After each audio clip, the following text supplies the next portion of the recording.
Welcome to Session 3. I'm Dr. Traci Moreno. For this session, you'll need a pen and paper, or a marker would be even better. As a reminder, please give yourself extra time at the end of the session, as I will be leading you into a writing assignment at the end of the recording that you'll complete on your own. With the traditional look at forgiveness, the process would have ended with Session 2. However, if you're ready, we're going to take this process deeper to a spiritual level. All I ask is that you keep an open mind. Let's start with a grounding meditation, so please prepare yourself for meditation.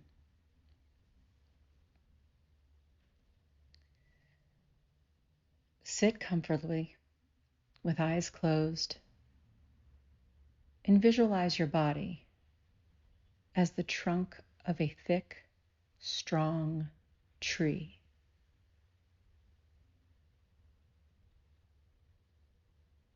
Imagine its roots growing from your body and into the earth. Breathe into this.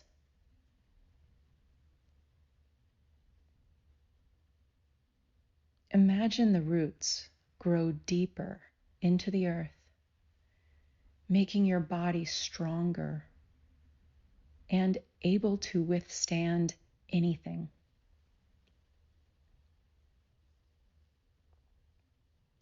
Breathe into this.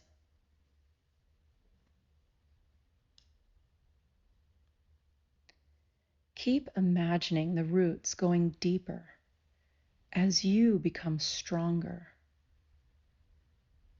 And breathe into each step.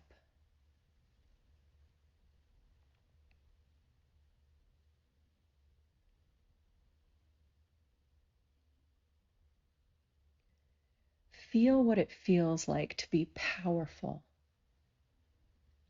strong, unbreakable, unable to withstand anything. Feel what that feels like in the body. Breathe into that.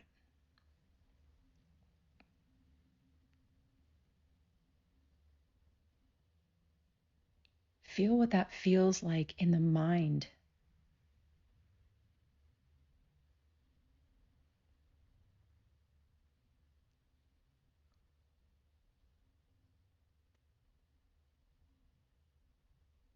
When you're ready, come back to the present moment, bringing that power and strength with you.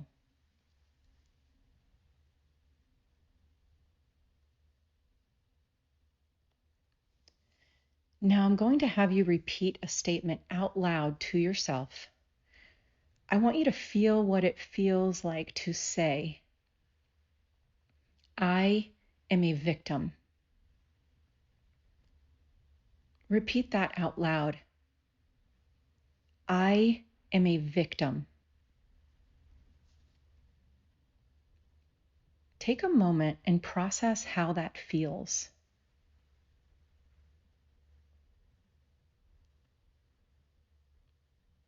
Say it again out loud to yourself and pay attention to what that feels like in the mind and in the body.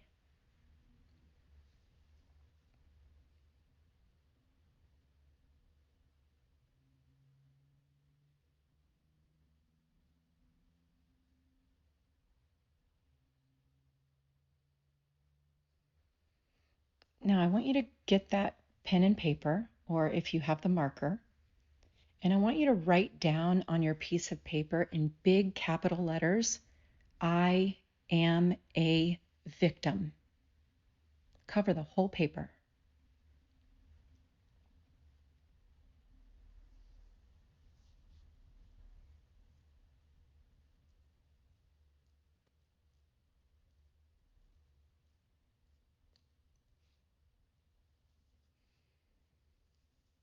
Write down your thoughts, your emotions, and any physical sensations you feel in the body.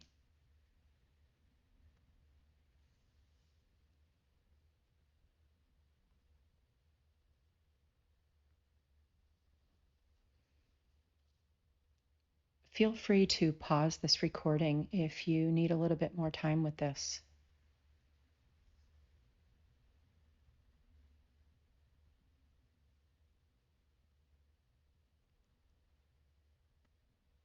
If it feels good or a relief to validate yourself as a victim, then I recommend stopping here. You may not be ready yet for this deeper dive into this spiritual existence, and that's okay. There's nothing wrong with not being ready yet. We all have to start somewhere, and those of us that are ready, we were once where you are now. So take your time. If it helps to blame someone and feel like you were wronged and that you are a true victim, then that's right where you need to be right now. When that victim label starts to bother you, then you know you're ready for this deeper spiritual dive.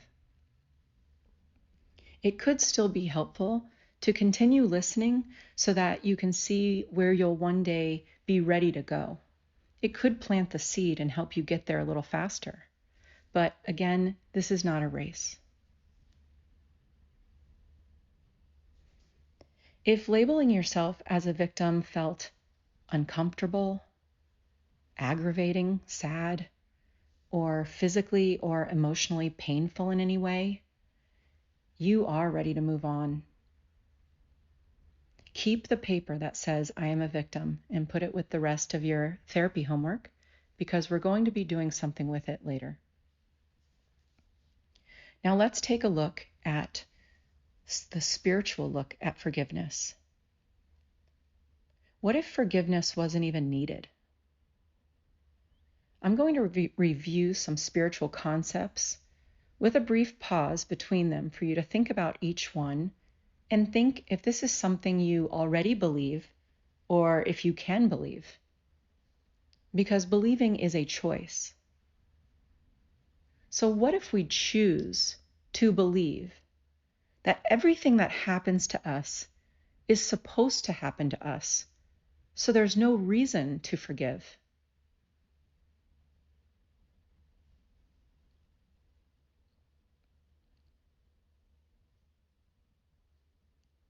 What if we choose to believe that we made a soul contract before being born and agreed to everything that happens to us, including the people in our lives and the situations we are put in, as a way to challenge our soul to grow and evolve?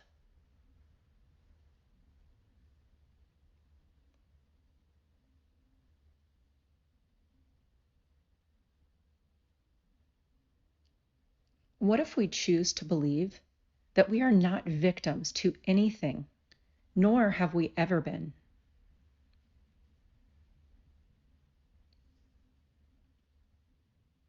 Now, if this is all true, we must instead say thank you. Thank you to the people and situations that have wronged us and caused us pain. There's a story in the book Conversations with God called Little Soul in the Sun.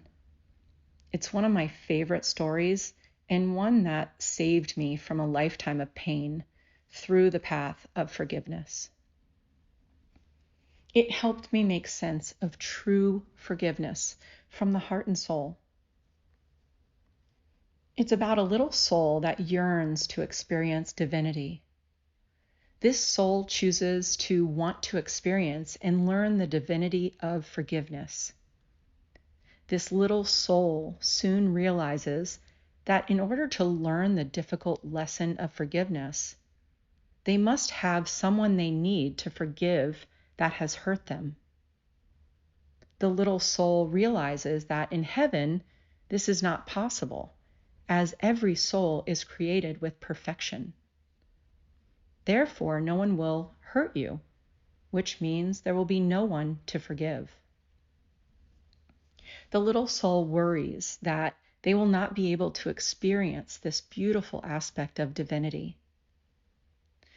Just then, another soul steps forward and offers to be born as a human and to do something so awful to the little soul that they will have to learn the divinity of forgiveness. A little soul asks the other soul, "Why would you sacrifice yourself like this?" And the other soul says, "Because I love you." The other soul reminds the little soul that they have made sacrifices like this for each other throughout many lifetimes, through a soul contract of love. If you'd prefer to hear the whole story, I do have a recording on my profile, or you can also look it up for free online. The moral of the story is who we may perceive as our enemy in this lifetime could actually be someone who chose to sacrifice one of their lifetimes so that we could learn the lesson of forgiveness. We enter into a soul contract with people before we're born to play certain roles in our life in order for us to learn certain lessons. They are not our enemies. They are actually part of our soul circle of divinity and love. This story was a turning point in my life. It helped me change my perspective of someone who deeply hurt me. After reading the story, I no longer saw this person as my enemy and as someone who was out to ruin my life, but instead as my soul sister and as someone who made the ultimate sacrifice for me and my healing and my growth. I no longer had any reason to be angry or sad, and definitely not feel like a victim. Now it's time for your therapy homework, which is a journaling experience. I'm going to give you a few writing prompts I'd like you to write down before you begin. So go ahead and grab your pen and paper, and you can pick one or two, or all of them if you'd like. The first one is, what are you feeling now about forgiveness? And has it changed from when we started? What are you feeling now about forgiveness? And has it changed from when we started? Writing prompt number 2. What if the person that caused you the pain, you can write their name, sacrificed this life so that you could learn a divine lesson? And what would that lesson be? So again, what if that person sacrificed this life for you to learn a divine lesson? What would that lesson be? The last prompt, how has this situation changed you for the better? Or how could you make it change you for the better?